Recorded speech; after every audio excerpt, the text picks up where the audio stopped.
বিশাল সাগরের ঢেউ আছড়ে পড়ছে পাথরে। ঢেউয়ের সে শব্দ যেন গেঁথে যায় হৃদয়ের গভীরে। সবুজে ঘেরা প্রাকৃতিক মনোরম দৃশ্য।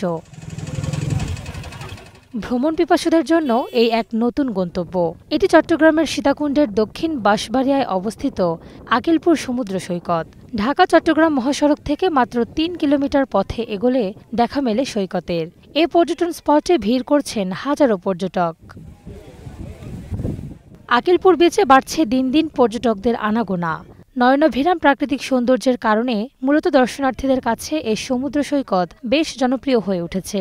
কেউ কেউ বলছেন এ যেন আরেক কক্সবাজার।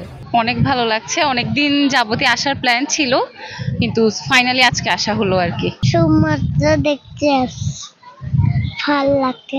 প্রাকৃতিক সৌন্দর্য সবকিছুই আলহামদুলিল্লাহ অনেক ভালো। মনোরম পরিবেশ। আসলে আমরা অনেক দূর থেকে আসছি, চকবাজার থেকে। অনেক সময় আসা হয়, আসছিও। আমার খুব ভালো লাগতেছে। অবশ্যই ঘুরতে ঘুরতে আসি প্রায় সময়, ভালো লাগে। প্রকৃতি অনুভব করার জন্য এসেছি। সমুদ্র অনেক ভালো লাগে আমার। তাই এটা হচ্ছে আকিলপুর বিচ। এটাকে মানে মিনি কক্সবাজার বলা যায়। কক্সবাজারে গিয়েছিলাম, কক্সবাজার অনুভূতি এখন আমি এসে ফিল করতেছি। ঢেউয়ের আওয়াজটা যখন আসে মানে ঠিক কক্সবাজারের কথাই স্মরণ করে দিচ্ছে।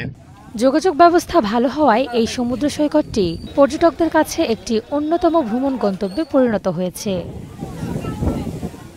Desk report, star news.